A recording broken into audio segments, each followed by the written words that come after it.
El punto número 2 de nuestro programa es la escritura pública. Aquí vamos a ver la definición, su clasificación, de qué parte se compone la escritura pública, sus requisitos y formalidades. Ahí vamos a escuchar a Lorena.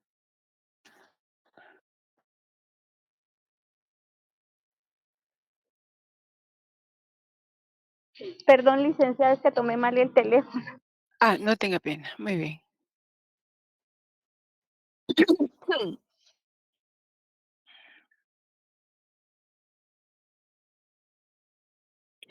Como habíamos recordado en la clase anterior, ¿qué es escritura pública? Dijimos que era el instrumento público donde hacemos constar negocios jurídicos, declaraciones de última voluntad y manifestaciones del consentimiento.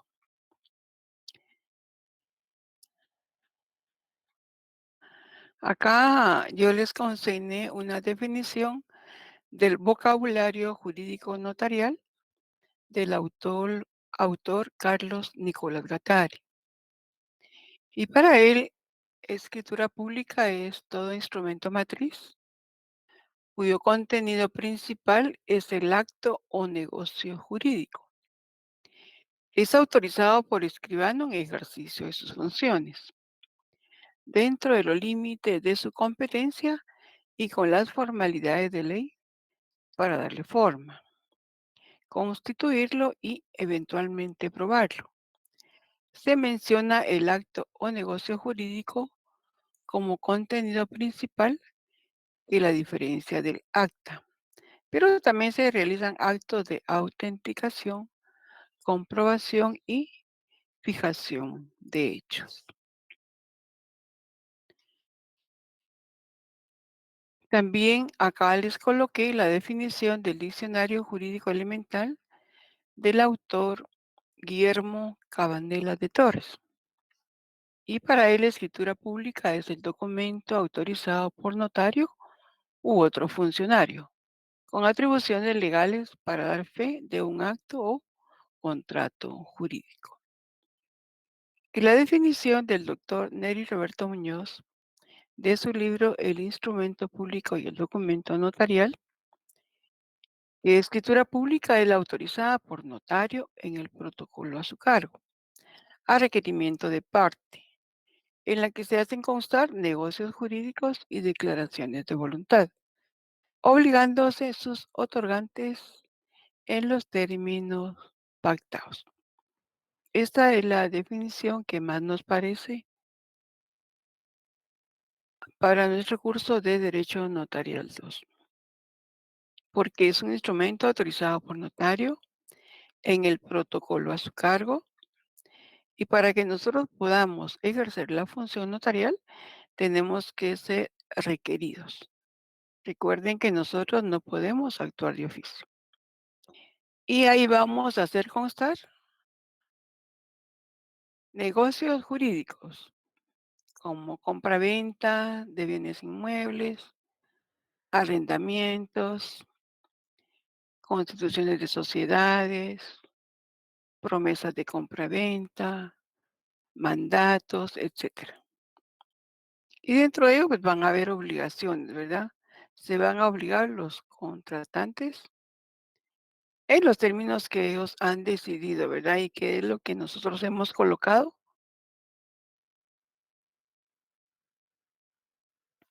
dentro del instrumento público.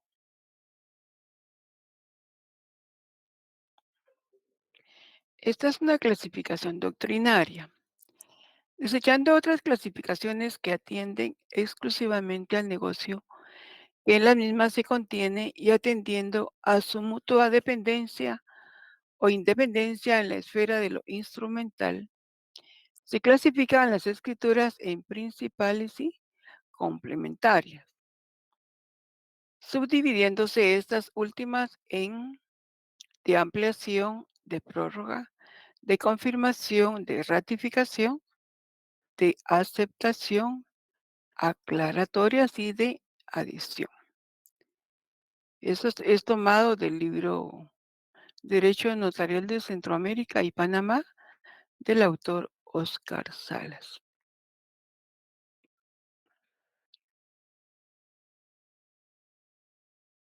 Las principales son las que persiguen una finalidad propia y exclusiva, siendo independiente de toda otra escritura. Las complementarias, también llamadas accesorias, son las que complementan, adicionan, modifican o corrigen otra anterior. Dentro de este grupo caben los grupos siguientes. Para que existan las complementarias debe haber una principal, si no, no hay razón, ¿verdad? Porque vamos a complementar o adicionar o a corregir una anterior, que por alguna razón no se perfeccionó, nos falta algo. Entonces vamos a redactar una escritura complementaria. Dentro del subgrupo de complementarias podemos decir que son de ampliación, que son las que extienden o aumentan el objeto del negocio contenido en la escritura principal, sin modificar las cláusulas primitivas. Por ejemplo, la ampliación de una hipoteca. De prórroga son las que extienden el periodo de vigencia o aplazan el vencimiento de un derecho real o de una obligación. Por ejemplo, el arrendamiento por un año más.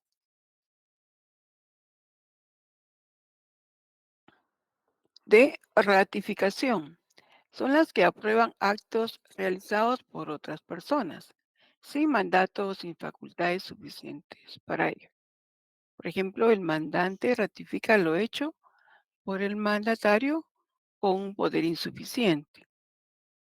De aceptación son aquellas en que otorgan su consentimiento las personas a cuyo favor se constituyeron, traspasaron o reconocieron derechos en otra escritura en la que no comparecieron.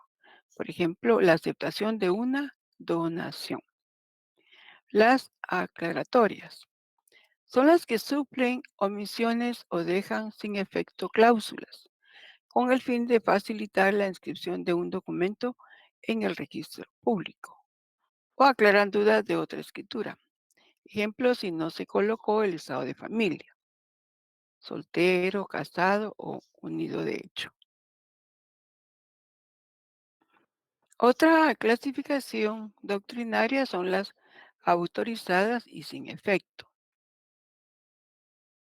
Las autorizadas son aquellas que después de haber sido escritas en el protocolo son otorgadas, son firmadas, es decir, aprobadas y firmadas por los comparecientes y testigos si hubiere, y por el notario.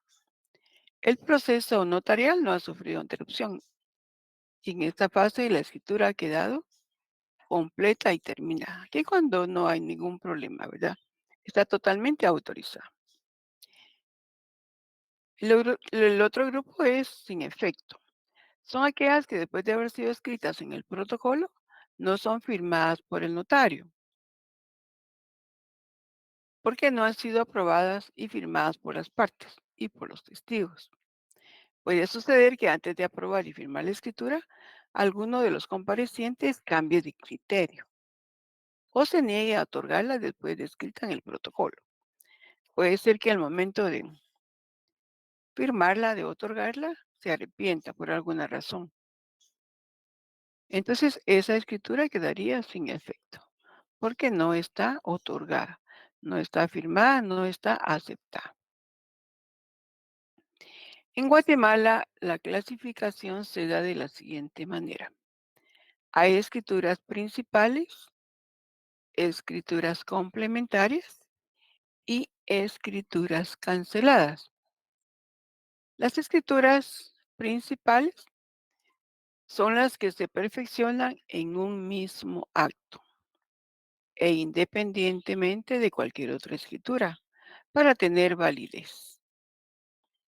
Las complementarias o accesorias son las que vienen a complementar una escritura anterior, que por alguna circunstancia no se perfeccionó. Entre ellas están de aclaración, de ampliación, de aceptación, de rectificación, de modificación.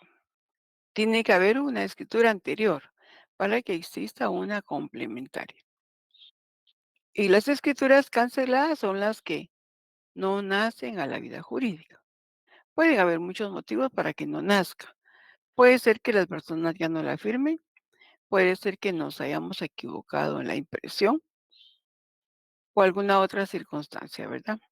Por la que esa escritura no queda perfecta y no nace a la vida jurídica. Vamos a ver cada una de ellas. Entonces, en Guatemala son principales, complementarias y canceladas.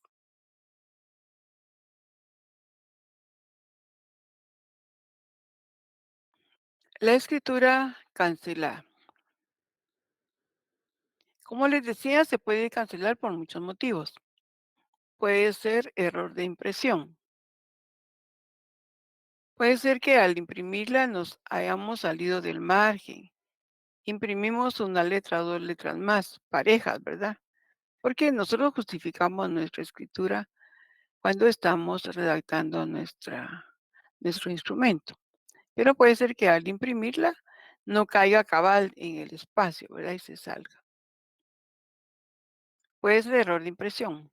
Puede ser que esté incompleta. Puede ser que los otorgantes se arrepientan,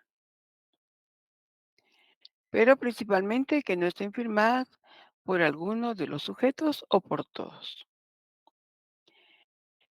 Si falta una firma, aunque hayan firmado, por ejemplo, un arrendamiento, el arrendador y el arrendatario, pero es fiduciario y no firmó el fiador, entonces no se puede autorizar, no está completa. Estas escrituras ocupan un lugar en el protocolo y un número. La escritura que nosotros cancelamos ocupa un espacio. Por ejemplo, si fuera el número 15, esa siempre va a ser la número 15. Si por alguna razón cometimos errores en esa escritura y la vamos a volver a imprimir, ya va a ser la número 16, aunque fuera la misma escritura, los mismos comparecientes, ¿verdad? Pero la anterior es cancelada.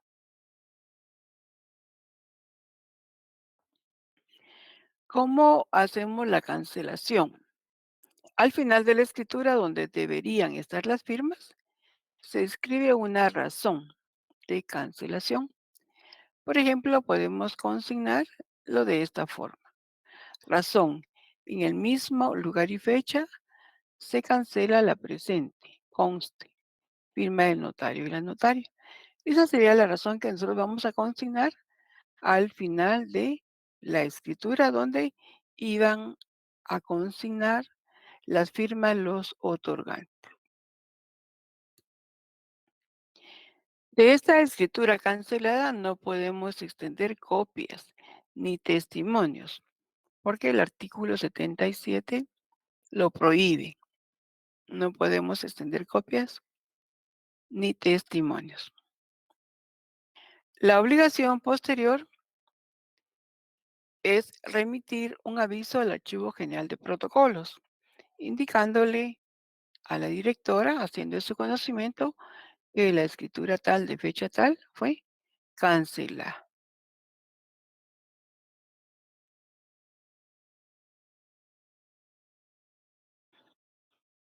Acá les consigné un ejemplo de un aviso. Cuando nosotros ya cartulamos, ya ejercemos nuestra profesión, nos dan una clave. En este caso, a mí me corresponde la letra M por mi apellido y me tocó el número 552. La correspondencia que yo envíe al archivo o mis testimonios o los avisos, yo tengo que consignarles esta clave, M552. Y como este es un aviso, entonces le coloco mi clave. La fecha, Guatemala, 28 de julio de 2023. Señor director o señora directora del Archivo General de Protocolos, su despacho. Es una nota sencilla, ¿verdad? Es un aviso. Por este medio y en cumplimiento a lo preceptuado en la literal B del artículo 37 del Código de Notariado, Me permito avisar que la escritura número tal de fecha tal fue cancelada. Atentamente, firma y sello del notario o la notaria. El artículo 37 del Código de Notariado establece: el notario y los jueces de primera instancia, cuando estén facultados para cartular, deben cumplir las siguientes obligaciones. La literal A es remitir al director del Archivo General de Protocolos, dentro de los 25 días hábiles siguientes al otorgamiento de cada escritura, testimonio especial en papel sellado del menor valor. Esta es la literal A. La literal B: dar aviso dentro del término indicado en la literal anterior y ante la misma dependencia de la Corte Suprema de Justicia o ante los funcionarios judiciales indicados según el caso de los instrumentos públicos cancelados, de los cuales no podrá extender copia o testimonio. El aviso se enviará en papel sellado de menor valor y contendrá el número y la fecha del instrumento cancelado. Entonces, por eso es importante colocar la base legal, ¿verdad? Que es el artículo 37, literal B, que es donde se establece esa obligación.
Buenas tardes, será mi internet el que no funciona, no les escucho. No, yo creo que la licenciada se Buenas fue. tardes. Sí, yo estoy ¿Me acá. escuchan? No, ¿Me yo creo escuchan ahorita? que tampoco se Ahora sí escucha. la escuchamos, ¿Sí? licenciada. Ah, bueno. Ahora Darwin, usted levantó la mano, quería preguntar algo. así es, licenciada. Fíjese que me surge una duda, o sea, cuando se refiere aquí, el aviso se enviará en papel sellado de menor valor. Yo conozco la hoja de papel, las hojas de protocolo, pero las hojas de papel sellado, disculpe mi ignorancia, pero no las conozco, ¿no? O sea, o serán los timbres. ¿Recuerdan que en notariado uno vimos que cuando encontremos en el código de notariado hoja de papel sellado, vamos a tomar en cuenta lo que establece la ley del timbre fiscal y de papel sellado oficial para protocolos? A ver, Darwin, busquemos si tiene su ley del timbre ahí. La ley de timbres, sí, vamos a ver, este proceso, reglamento de la ley de timbres forenses y timbres notariales. Sí, lo tengo. Busquemos la ley. La ley, el artículo 45. 45. Me quedo mal, Ligda, no tengo la ley a la mano. A ver, vamos a escuchar a Álvaro. Es el artículo 45 de la ley de timbres fiscales y papel sellado. Artículo 45 del papel a emplearse. A partir de la vigencia de la presente ley, se utilizará en sustitución del papel sellado, papel que tenga las características que se consignan en el numeral 10 del artículo 33, debiéndose adherir los timbres correspondientes. Se continuará utilizando el papel sellado hasta agotar las existencias. Ahora veamos, por favor, el 33, numeral 10. Es a donde nos remite. Artículo 33 de las abreviaturas. Para la correcta interpretación de la ley se debe entender salvo indicación en contrario que cuando se utilizan las siguientes expresiones. Numeral 10. Hoja. Se refiere a hoja de papel tipo bond, tamaño carta u oficio, en cualquier actuación, con un uso máximo de 25-50 renglones o líneas de cada lado, según se utilice uno o ambos lados de la hoja, con su margen izquierdo mínimo de 40 milímetros. Muchas gracias, Álvaro.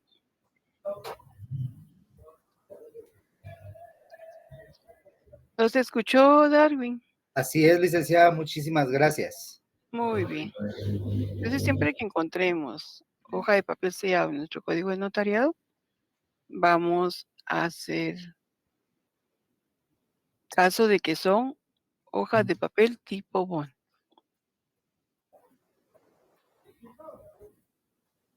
Muy bien, vamos a escuchar a Walter.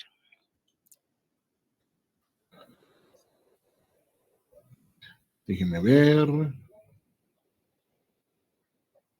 ¿Sí, Milik? ¿Usted me quería comentar algo? No, Milik, creo que se Bueno, me fue por el orden, disculpe. de acuerdo. Entonces escuchamos a Adrián.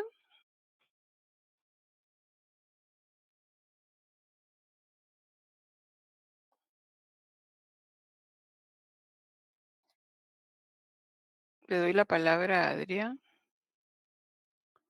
Sí, licenciado, buenas tardes. Siempre es un gusto Buenas tardes. saludarle.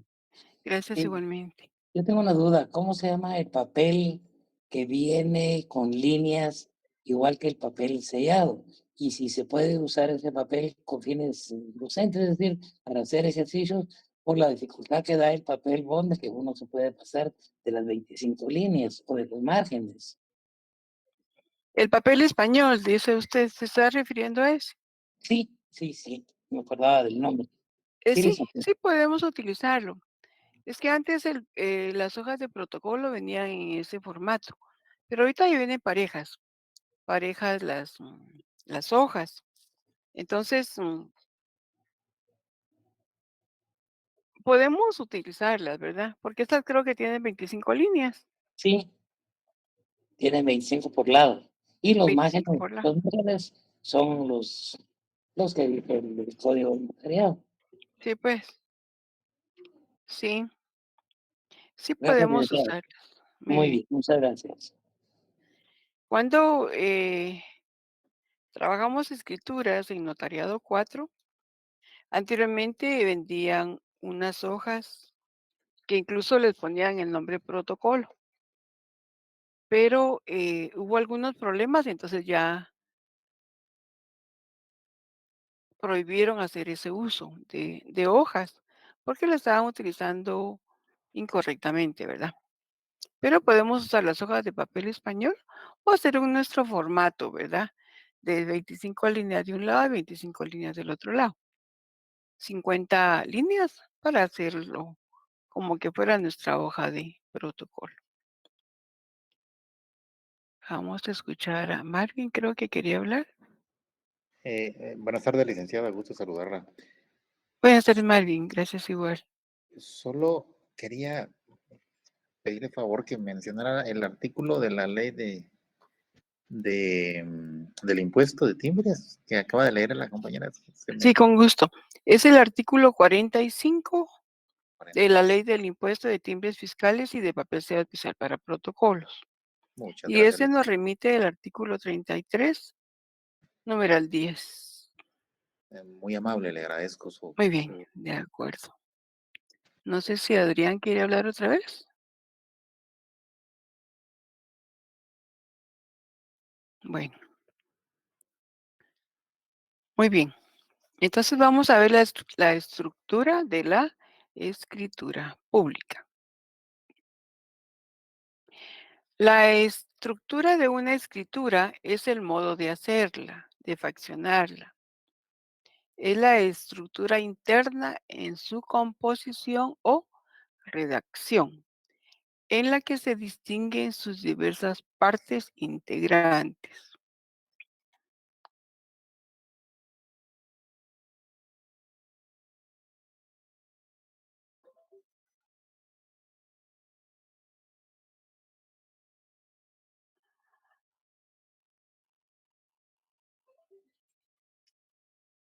Se volvió a quedar en silencio. ¿No me escuchan, jóvenes? Ahora sí, licenciada, sí la escuchamos. Es que ¿Me por rato escuchan? se le va el audio, licenciada. Sí, ¿verdad? No sé qué está pasando. Vamos a... Bueno, si no me escuchan, me dicen rápido, ¿verdad? Por favor. Muy bien. Antecedentes. Las primeras escrituras españolas y las centroamericanas de la época colonial no estaban divididas en partes. De ahí que primitivamente la escritura apareció redactada en un solo bloque, sin párrafos, ni puntos que separaran unas cláusulas de otras. Eran bloques, ¿verdad?, de escritura. Y se abusaba de la coma y del pronombre relativo, haciendo de la escritura una sola frase que se desarrollaba siguiendo el hilo del discurso natural. La ausencia de normas concretas que uniformaran y simplificaran la redacción del instrumento dio lugar al abuso de multiplicidad de empalagosas redundancias para expresar un concepto con diversidad de frases, como si cada palabra no tuviese, en derecho, un significado peculiar. La necesidad práctica de unificar los estilos de redacción condujo a algunos cartularios. Uno de los primeros y el más insigne de los profesores de Derecho Notarial, Rolandino Passagieri, autor de un formulario notarial denominado Summa Artis Notariae, arte de la redacción y técnicas notariales, que contuvieran los requisitos necesarios para la validez del acto y en las cuales era posible distinguir partes bien diferenciadas entre sí. ¿Sí me escuchan? Sí, licenciada. Sí, licenciada. Muy bien. Posteriormente, diversas leyes notariales publicaron formularios que sirvieron de guías para el cumplimiento de sus disposiciones. El ordenamiento y sistematización de las partes integrantes o elementos componentes de una escritura ha sido después tarea de la doctrina y de la ley, que en lugar de formularios ofrece ahora preceptos detallados que instruyen sobre la manera de redactar los instrumentos públicos y las formalidades que debe cumplir. Ahora pues nosotros ya tenemos nuestro código de notariado que nos da toda la formalidad y nos va guiando, ¿verdad? ¿Qué datos tenemos que consignar? ¿Qué formalidades tenemos que tomar en cuenta para que nuestra escritura pública esté correcta? La estructura de la escritura pública en Guatemala se divide en introducción, cuerpo y conclusión. La introducción, a su vez, se divide en encabezamiento y comparecencia. El cuerpo se divide en antecedentes o exposición y estipulaciones. Y la conclusión.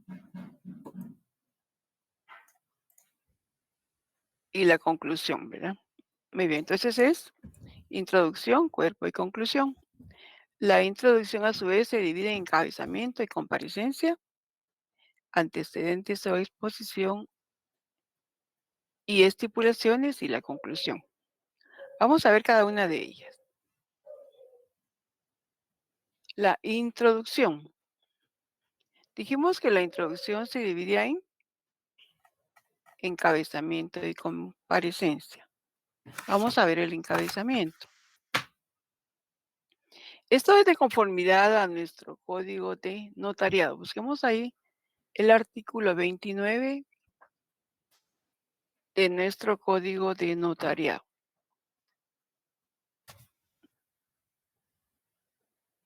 A ver, quiero que me ayuden ustedes a leer. Si no, se me van a aburrir solo de escuchar. El numeral 1 es el que aparece en primer orden. A ver, ¿quién lo quiere leer? Yo lo puedo leer, licenciada. Gracias, Ronald. Ahí después la jovencita.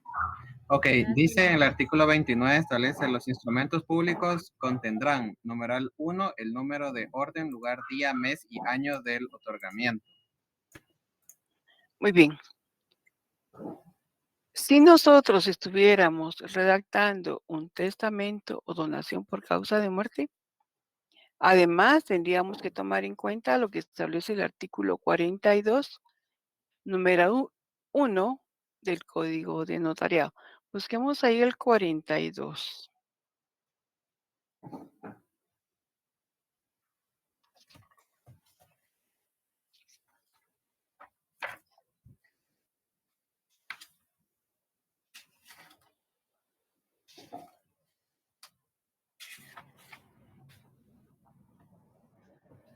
Eh, 42 numeral. Artículo 42.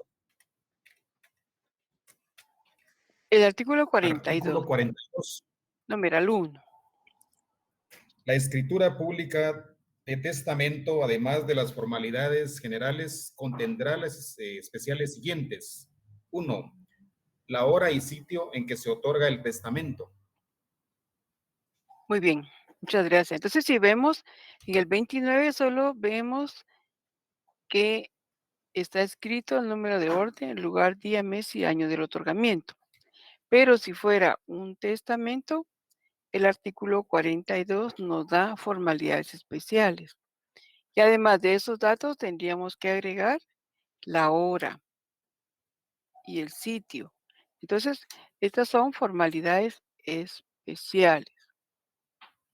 Luego de que nosotros consignamos estos datos, tenemos que escribir las palabras ante mí. Eso no está escrito en el artículo 29, pero siempre tenemos que consignar las palabras ante mí, el nombre del notario o notaria autorizante y su calidad, ¿verdad? Notario, notaria.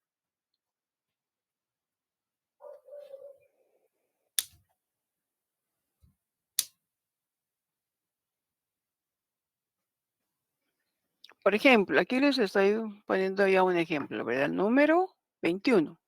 Sea Guatemala, el 28 de julio de 2023. Aquí le tengo que quitar una S, ¿verdad? Ante mí, el nombre de la notaria y su calidad, notaria. A partir de ese momento ya se inicia la comparecencia,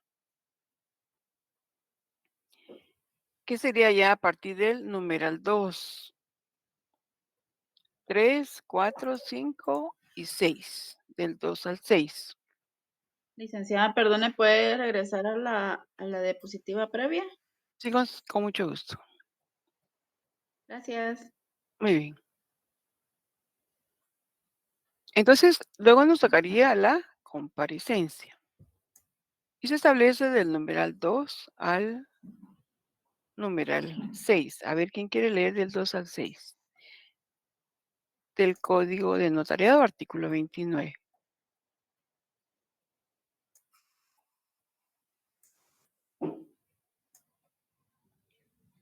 Con Numeral gusto. 2. Los nombres, apellidos, edad, estado civil, nacionalidad, profesión, ocupación u oficio y domicilio de los otorgantes.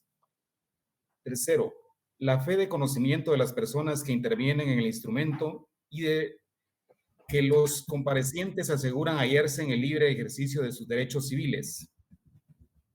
Cuarto, la identificación de los otorgantes cuando no los conociere el notario por medio de la cédula de vecindad o el pasaporte, o por dos de los testigos conocidos por el notario, o por ambos medios cuando así lo estimare conveniente.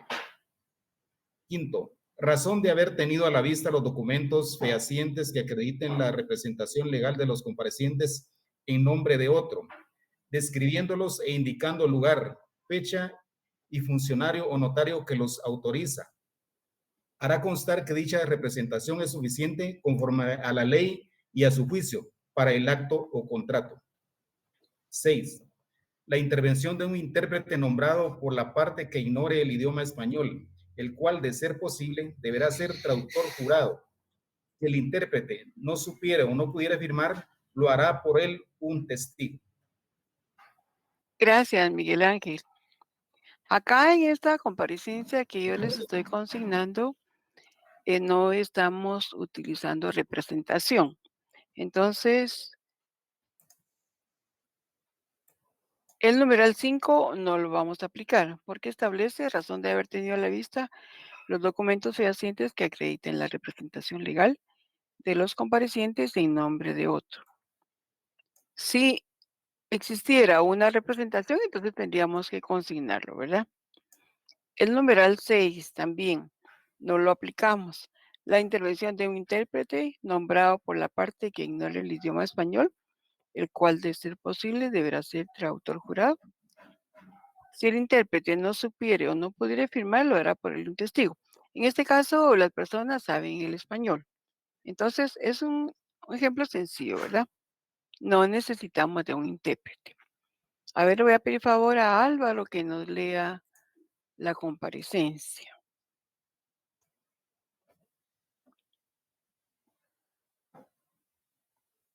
Y comparecen por una parte el licenciado Carlos Ernesto Campo Molina, de 44 años de edad, casado, guatemalteco, licenciado en Administración de Empresas, de este domicilio, quien se identifica con el documento personal de identificación, DPI, que contiene el Código Único de Identificación, CUI, números 2226, 07022 y 20101, extendido por el Registro Nacional de las Personas de la República de Guatemala, Centroamérica.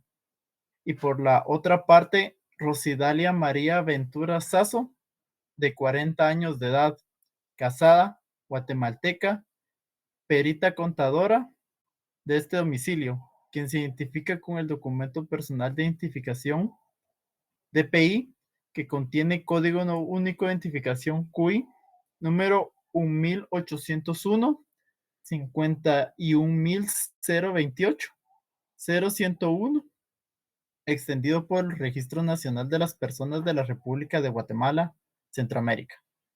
Los comparecientes manifiestan: A. Ser de los datos de identificación personal consignados. B.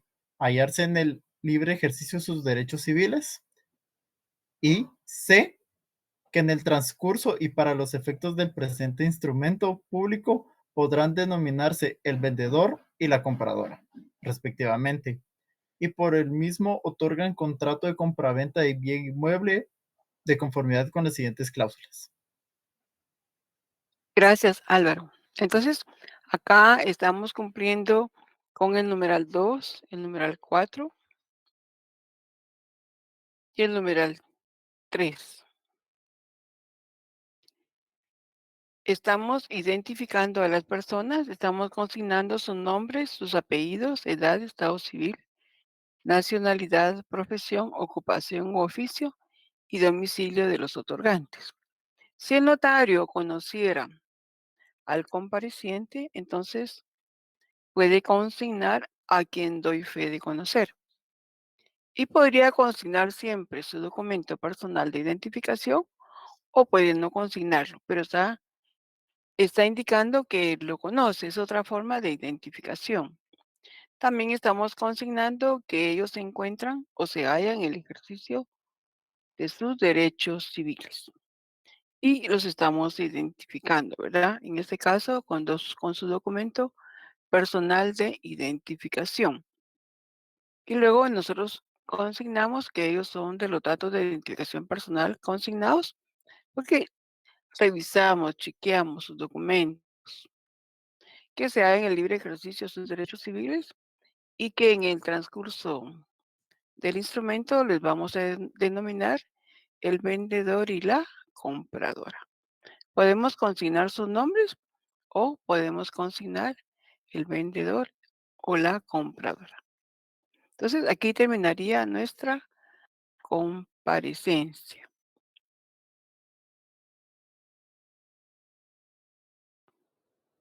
Entonces, tenemos introducción, tenemos el encabezamiento, que es este, y luego la comparecencia.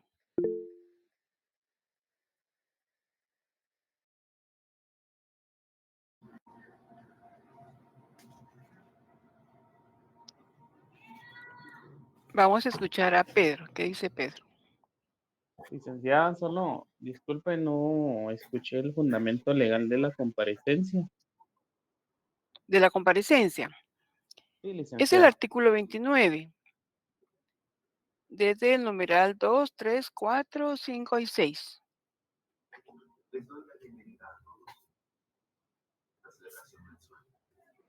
Gracias, licenciada. Muy bien. Vamos a escuchar a Ronald.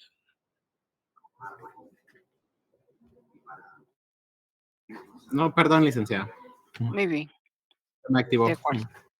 Muy bien. Entonces tenemos la introducción, ¿verdad? Repito.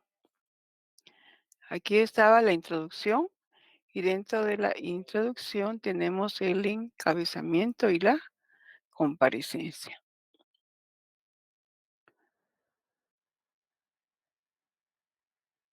Luego el cuerpo. El cuerpo se compone de antecedentes o exposición y de estipulaciones.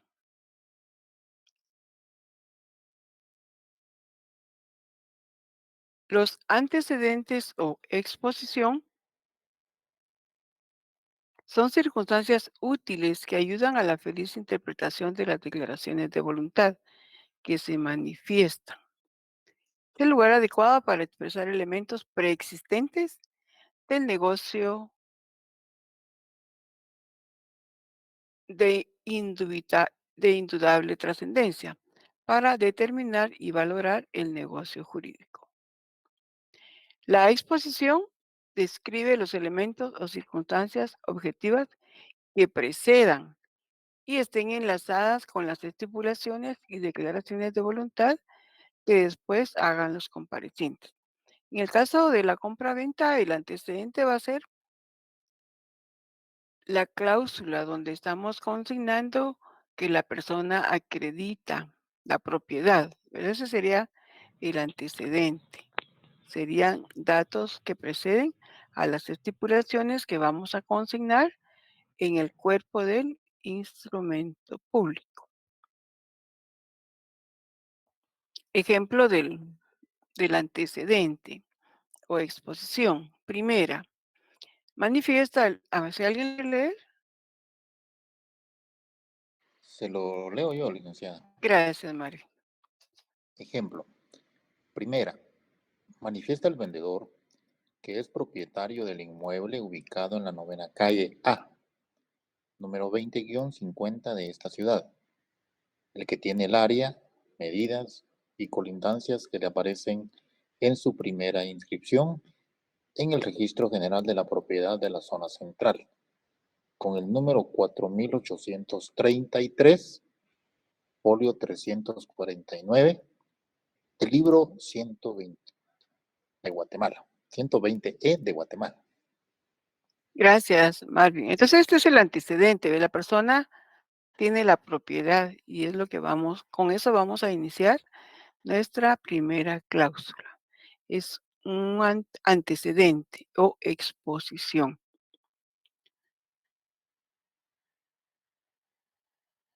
Luego la estipulación, que sería como la segunda parte del cuerpo. No todas las escrituras van a llevar antecedentes o exposición y estipulaciones, porque a veces no las necesitan, dependiendo de la escritura que nosotros estemos redactando. Por ejemplo, si es un mandato, de una vez entramos a redactar el mandato, sin poner antecedentes o exposición. Pero en este caso sí es necesario. La estipulación. Se formula la declaración de voluntad de los otorgantes que da vida al acto o negocio jurídico que desean celebrar, reconocer, modificar o extinguir. Esta es la parte medular de las escrituras, por ser la voluntad de los otorgantes y la adecuación que hace el notario a las disposiciones legales. En ella también se encuentran reservas y advertencias. Aquí es donde tenemos que consignar todo, ¿verdad? en las estipulaciones. Y lo que hablaban en la clase anterior del saneamiento, ¿verdad? Aquí es donde irían las estipulaciones. Aquí tenemos un ejemplo de una estipulación. A ver quién quiere apoyar leyéndola. Leo yo, licenciada. Gracias, Héctor. Segunda, el vendedor declara que por el precio de 50,000 quetzales que tiene recibido satisfactoriamente, vende el inmueble identificado en la cláusula anterior a la compradora por advertencia que la infrascrita notaria le hace a el vendedor. Declara que sobre el inmueble relacionado no pesan gravámenes ni limitaciones que puedan afectar los derechos de la compradora y que ésta, enterada de las responsabilidades en que incurre, si así no lo fuere. Tercera, por su parte, la compradora declara en forma expresa que acepta la venta que por ese medio se le hace. Gracias, Héctor.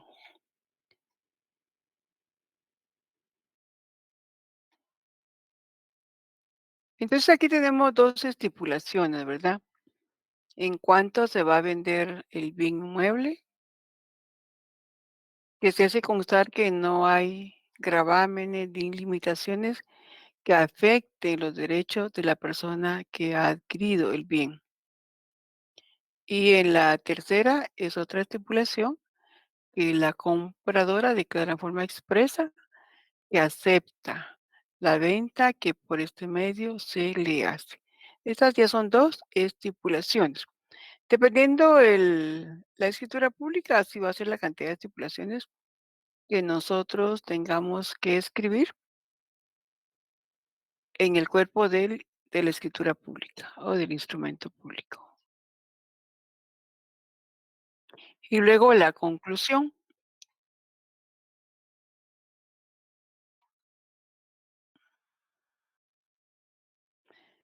La conclusión se compone del otorgamiento y la autorización.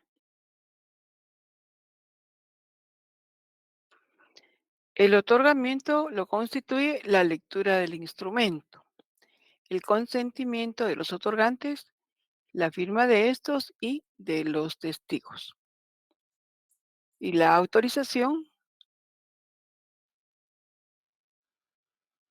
consta de la afirmación del notario de la veracidad del texto documental y del cumplimiento de los requisitos legales pertinentes y la suscripción del funcionario precedida de las palabras ante mí o por mí ante mí.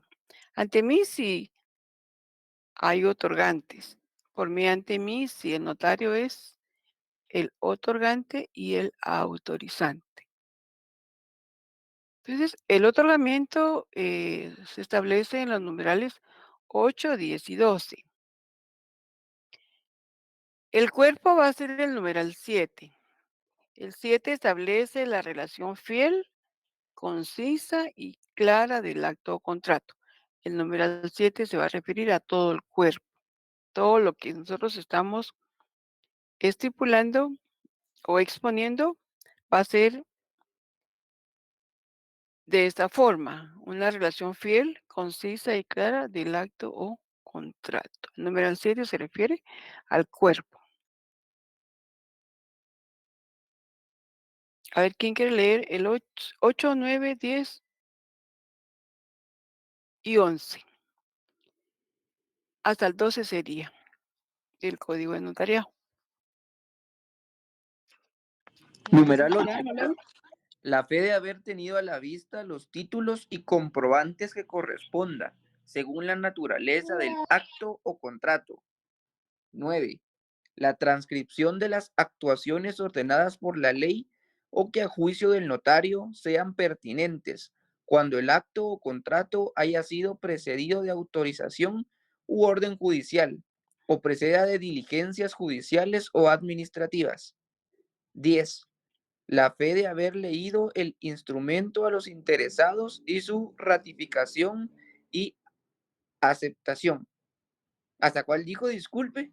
Al 12, por favor. Ok. 11. La advertencia a los otorgantes de los efectos legales del acto o contrato y de que deben presentar el testimonio a los registros respectivos. 12. Las firmas de los otorgantes y de las demás personas que intervengan y la del notario, precedida de las palabras ante mí.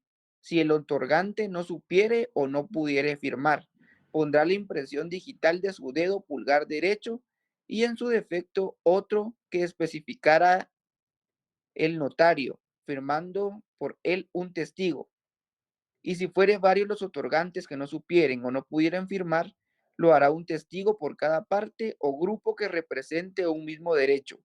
Cuando el propio notario fuere el otorgante, pondrá antes de firmar la expresión por mí y ante mí.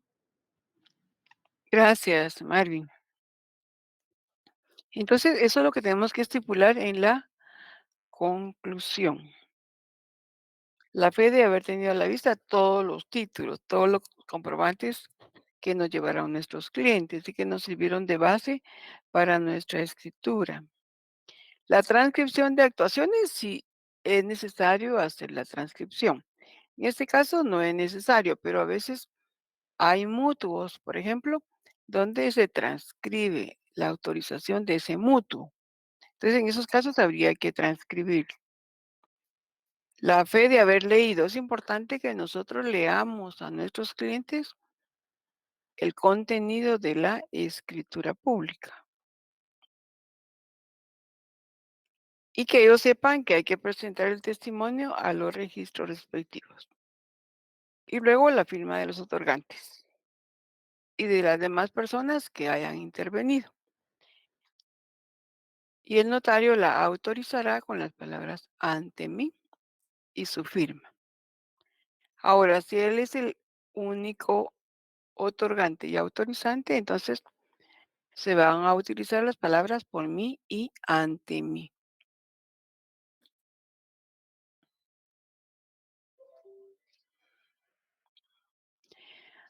Acá, estos son aspectos importantes.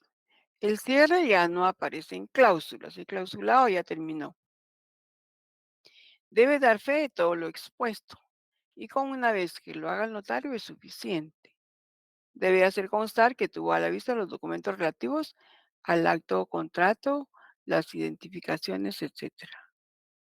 Debe escribir los efectos legales del acto o contrato y la presentación del testimonio al registro respectivo.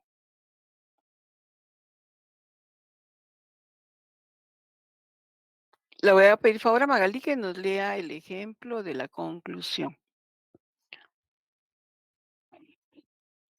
Ejemplo, yo, la infrascrita notaria, doy fe, inciso, no sé si se dice inciso A, que lo escrito ¿Literal A? me fue, literal A, me Ajá. fue expuesto, literal B, de haber tenido a la vista los documentos personales de identificación relacionados, Romanos 2, el testimonio de la escritura pública número 6, autorizada en esta ciudad el 10 de marzo de 1971, autorizada por el notario Juan Luis Guerra Borges, el que se encuentra debidamente inscrito en el Registro General de la Propiedad, con la que el vendedor acredita el derecho que ejerce. Literal C, que advierto a los otorgantes de los efectos legales de este contrato y de la obligación de presentar el respectivo testimonio al registro respectivo para efecto de su inscripción. Y literal D, de haberles leído a los otorgantes el contenido íntegro de la presente escritura pública, quienes enterados del mismo, su objeto, validez y efectos legales lo ratifican, acepta y firma. Luego Gracias, están los... Marley.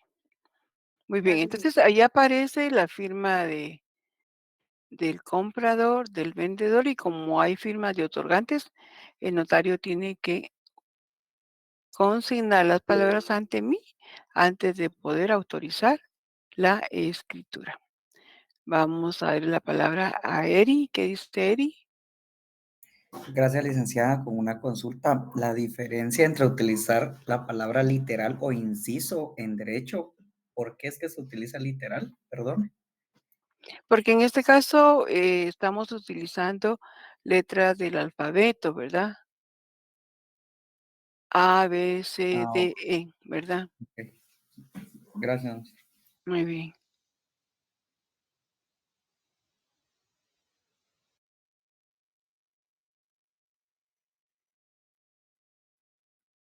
Entonces aquí terminaríamos el cuerpo de la escritura pública.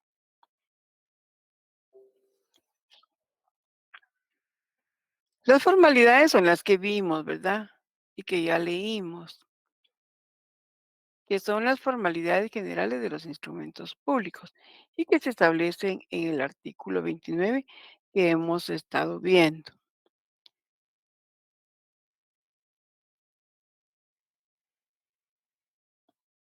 A veces no se dan todos los requisitos, porque depende de la escritura que nosotros estemos autorizando. Entonces dijimos que el numeral 1 es el número de orden, lugar, día, mes y año del otorgamiento. Y pusimos el ejemplo, ¿verdad? Los nombres, apellidos, edad. Edad tiene que ser en años cumplidos. El estado civil es soltero, casado o unido de hecho, pero nos tiene que llevar la documentación donde conste que es unido de hecho. Su nacionalidad, su profesión. Cuando consignamos la profesión, es importante que nos lleven la documentación, ¿verdad? Para poderlo consignar. Ocupación u oficio y domicilio de los otorgantes. El domicilio es la circunscripción departamental, no la dirección. Ahí no podemos poner la dirección. Si nosotros como notarios conocemos a la persona, porque en nuestro ejercicio profesional constantemente le estamos autorizando documentación, pues ya lo conocemos. Entonces ahí podemos consignar a quien doy fe de conocer. Debemos consignar que se haya en el libre ejercicio de sus derechos civiles. Tenemos que identificarlos. Una forma es la fe de conocimiento. La otra es identificarlo con su documento personal de identificación. La tercera forma es con el pasaporte, si son personas extranjeras. La cuarta sería por 2 testigos conocidos por el notario si no tienen documentación. Y la quinta sería por ambos medios, que podemos utilizar 2 testigos y DPI o 2 testigos y pasaporte, serían los ambos medios.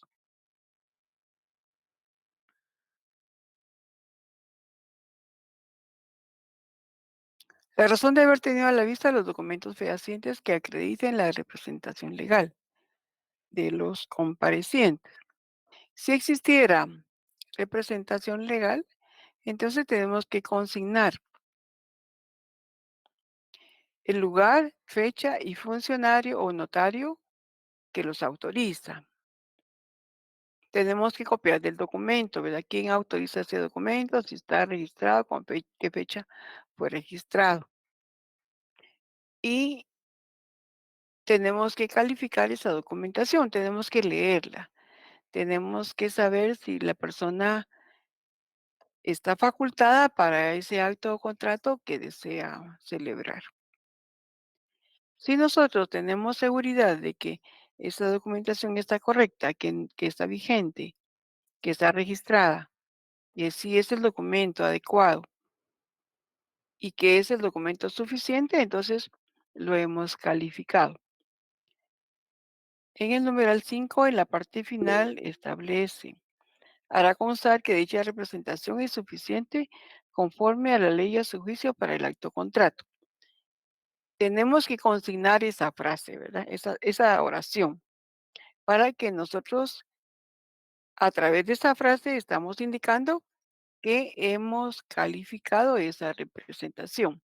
Si nosotros no consignamos esa frase de la calificación, posiblemente nos rechacen esa escritura. Vamos a escuchar a Félix. Licenciada, muy buenas tardes. Buenas tardes, En jovencito. esta, en esa parte donde usted decía persona de mi anterior conocimiento. Eso es solo si pues el notario tiene conocimiento de la persona, valga la redundancia. Pero si en el dado caso fuera la inversa, que no se tuviera conocimiento previo, ¿también se hace constar en la escritura, licenciada? No, digamos, si usted no lo conoce, lo identifica. Entonces tiene que utilizar su documento personal de identificación, ¿verdad? Acá solo es si usted conoce a la persona, pero si no la conoce, no tiene que consignarlo porque sería falso. Entonces, si no lo conoce, tiene que identificarlo por los medios legales. Perfecto, gracias. Muy bien.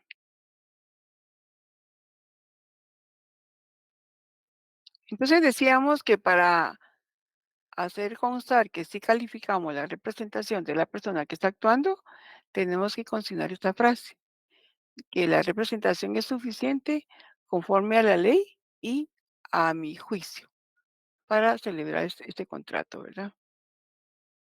Si la persona no habla el idioma español, entonces sí necesitamos que comparezca un intérprete, porque él va a ser el que va a traducirle a la persona lo que nosotros estamos consignando en español, para que él lo entienda y si realmente esa es la voluntad que él quiere plasmar en esa escritura pública.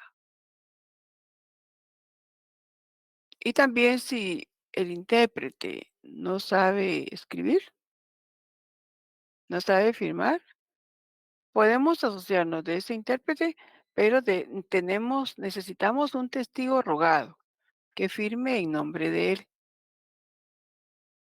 Y dijimos que el numeral 7 es todo el cuerpo, que debe hacerse de una forma fiel en cuanto a toda la documentación, a los datos que tenemos, concisa y clara, ¿verdad? Del acto o contrato. No tenemos que agregar datos innecesarios o palabras innecesarias. Tenemos que ser concretos en nuestro instrumento público. Si tenemos que transcribir alguna documentación dentro de esa escritura, entonces aplicamos el numeral 9.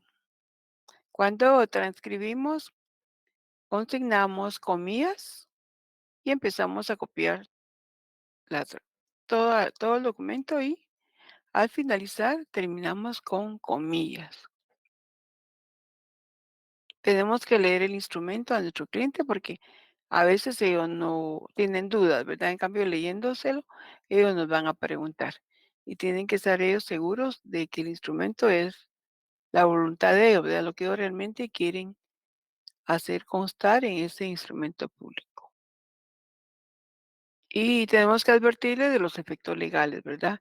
Esos instrumentos públicos que vamos a autorizar, no podemos después cancelarlos, ¿verdad? Que ellos digan, mire, ya no lo quiero, ¿verdad?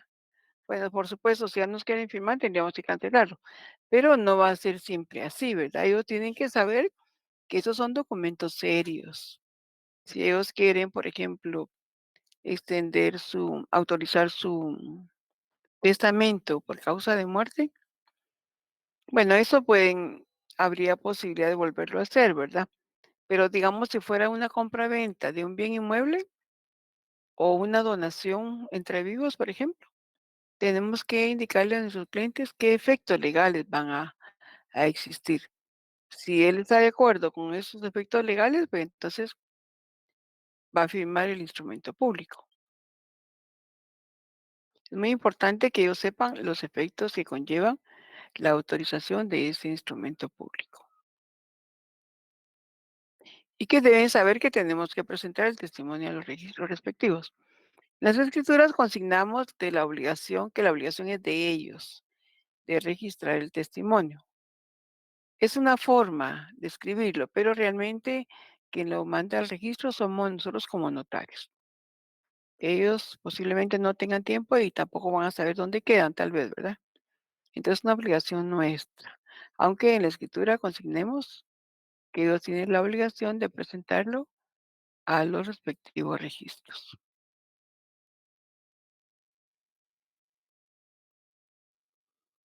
Todas las personas que intervienen en la escritura deben firmar para que esté completa. Si han firmado todos, entonces el notario va a consignar las palabras ante mí y la va a autorizar con su firma. Si el otorgante no sabe o no puede firmar, el código de notariado nos da la solución. Puede poner la impresión digital de su dedo pulgar derecho y si no lo tuviera, otro que le especifique notario. Y debe firmar por él un testigo. Y luego hace relación de que si son un grupo de personas, una parte que no sabe firmar, también lo hará por él un testigo, por cada parte. Y cuando el propio notario fuera el otorgante, podrá antes de firmar la expresión por mí ante mí. Entonces, cuando nosotros consignamos las palabras por mí ante mí, no va a haber firmas, únicamente la firma del notario.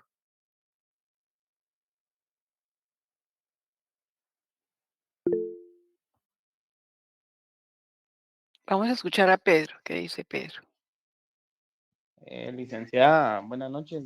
Fíjese Buenas que noches. a mí no me queda claro, o si usted pudiera ampliar un poquito donde dice, ¿cómo es que dice que el notario debe de poner si es otorgante por mí y ante mí? La verdad sí no me quedaba claro, licenciada. Muy bien. ¿Usted tiene el libro del doctor Nerio Muñoz? No, licenciada, no la No lo tengo. tiene. ¿Y el libro de uno tampoco? ¿El del libro número 1? No, no tengo ninguna de las dos, Ninguno de de los los dos dos. libros, no.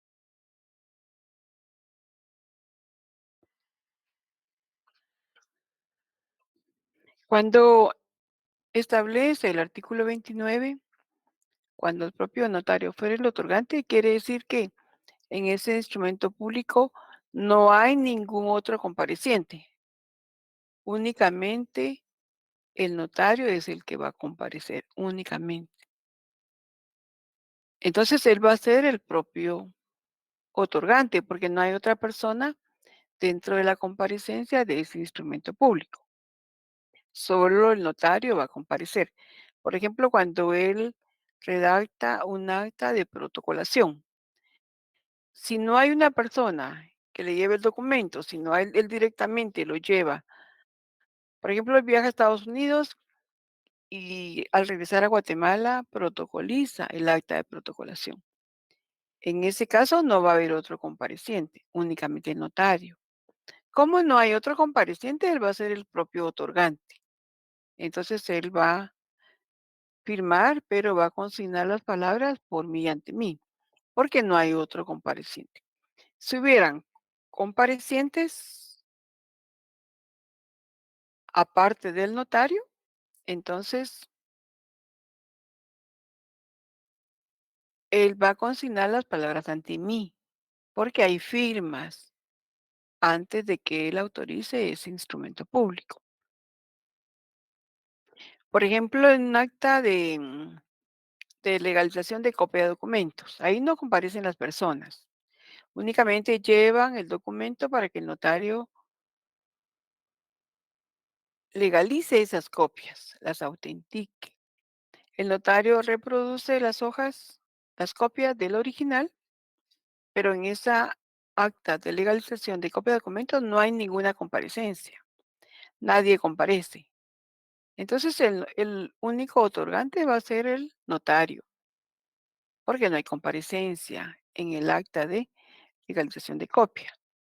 Por lo mismo, él solo va a consignar las palabras por mí y ante mí, y firma y sella el acta de legalización o auténtica de copia.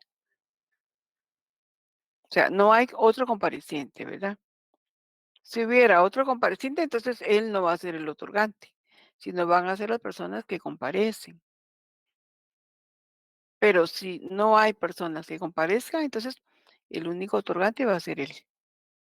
Y en ese caso vamos a utilizar las palabras por mí y ante mí. No sé si queda claro, Está, Pedro. está totalmente claro, licenciada. Muchas Muy gracias. bien, de acuerdo.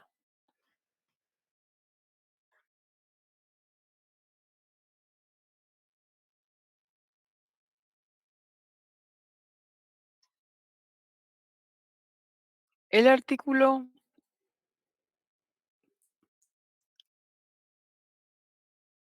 31 establece las formalidades esenciales de los instrumentos públicos. Si nosotros no consignamos los datos que aparecen en el artículo 31, puede dar causa a pedir la nulidad de ese instrumento. ¿Alguien pudiera leer el artículo 31, por favor? Ya, licenciada. Gracias, Eluvina. Artículo 31. Son formalidades esenciales de los instrumentos públicos. Primero, el lugar y fecha del otorgamiento. Segundo, el nombre y apellido de los otorgantes. 3. Razón de haber tenido a la vista los documentos que acreditan la representación legal suficiente de quien comparezca en nombre de otro. 4. La intervención del intérprete cuando el otorgante ignora el español. 5. La relación del acto o contrato con sus modalidades. Y 6. Las firmas de los que intervienen en el acto o contrato o la impresión digital en su caso. Gracias, Eluvina. Estos datos que aparecen en el artículo 31 no pueden faltar. Si faltaren, entonces se puede demandar la nulidad de ese instrumento público.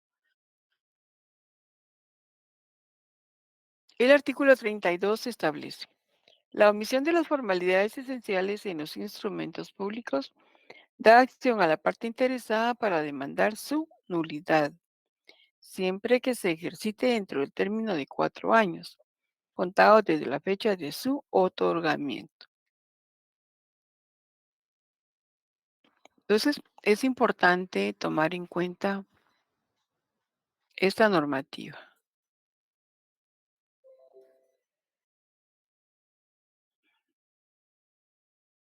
Ya son las 18:51. Si quieren, nos quedamos acá. No sé si tenemos dudas. Hasta el momento todo bien, licenciada. Todo bien, licenciada. Licenciada, Gracias. solo una pregunta. A ver, dígame. Yo estaba tratando de comparar su clase con el libro de Neri Roberto Muñoz, sin embargo, me perdí porque no encontré el orden y el material que usted tiene está más completo. ¿Usted no es posible que nos comparta ese material, licenciada? Sí, yo se los voy a remitir con mucho gusto. Muchas gracias, porque le digo, en el libro de Neri Roberto me perdí, ¿no? Ya no pude continuar comparando su clase de licenciada. Sí, Muchas está gracias. bonito. Lo que pasa es que yo se los amplío un poco más, ¿verdad? Sí, Para que entiendan muchas mejor, gracias, ¿verdad? licenciada. Muy bien. ¿Qué dice Carlos? Gracias, Ligra. Ligra, solo no sé si usted podría, es que no me quedó muy claro el artículo 32. Muy bien. Leamos el 32, si me hace favor, en su código de notaría. Gracias. La omisión de las formalidades esenciales en los instrumentos públicos de acción a la parte interesada para demandar su nulidad, siempre que se ejercite dentro del término de 4 años, contados desde la fecha de su otorgamiento. Muy bien. Si nosotros cartulamos, ¿verdad? Faccionamos una escritura pública y nos falta alguno de estos datos que establece el 31, el lugar y fecha del otorgamiento. Si vemos el 29, en el numeral 1 establece el número de orden. En los esenciales no aparece el número de orden. Si no tuviera número de orden, no pueden pedir la nulidad de ese instrumento público. Pero si falta el lugar y fecha del otorgamiento, sí pueden pedir la nulidad, porque nos falta un requisito esencial. Pero también hay una parte especial, ¿verdad? Tienen que hacerlo dentro del término de 4 años, contados desde la fecha de su otorgamiento. Entonces puede dar lugar a demandar la nulidad de ese instrumento si nos falta un requisito esencial. Ok, muchas gracias, Livia. Ahí está. Muy bien, Carlos. Vamos a escuchar a Adrián. Sí, licenciada, muchas gracias. Disculpe que retroceda un poco, pero el día viernes cuando veíamos lo de los testados, salvados y todo eso, el ejemplo que usted puso de cuando se pasó de las 25 líneas a las 26, yo no había conocido de un caso así anteriormente y la verdad no me quedó muy claro cómo solucionó o solventó usted esa situación. Si pudiera ser tan fina de repetirme un poquitito de esa parte. Sí, con mucho gusto. ¿Tiene ahí su ley del timbre fiscal? No, licenciada, no la tengo en este momento. No la tiene. Mire, es importante que tengamos nuestras leyes, ¿verdad? La ley del impuesto de timbre fiscal y de papel sello especial para protocolos, específicamente en el reglamento, establece el artículo 5. Lo siguiente, cuando en actos o contratos grabados se haga uso del papel sello especial para protocolos, lo escrito o impreso en la hoja será de 25 líneas por lado o 50 por hoja. Pero cuando se excediere de las líneas o de los márgenes, oiga, pues cuando se excediere de las líneas o los márgenes, en este caso nos excedimos de la línea, ¿verdad? Ahí se contempla. Lo escrito o impreso se tendrá por no puesto. Si a usted no le afecta porque lo que escribe en la línea 26 lo escribe del otro lado de la hoja, entonces no hay problema porque está dentro del instrumento público. Pero si continúa con la escritura y eso es parte del sentido, entonces sí es necesario que haga el salvado. Sí. Salvo que al final del instrumento se hagan los salvados respectivos de conformidad con lo establecido en el código de notariado. Entonces, lo que escribimos en la línea 26 tenemos que salvarlo. ¿Y cómo lo vamos a salvar? Como esto me lo permite el artículo 5. Entonces yo escribo, no voy a escribir entre líneas, porque abajo no hay otra línea. Entonces yo voy a consignar excedido de línea, 2 puntos, copio toda la línea, consigno un punto y escribo léase. Y así estoy salvando esa línea que me interesa. Gracias, licenciada, muy amable. Muy bien. Vamos a escuchar a Pedro.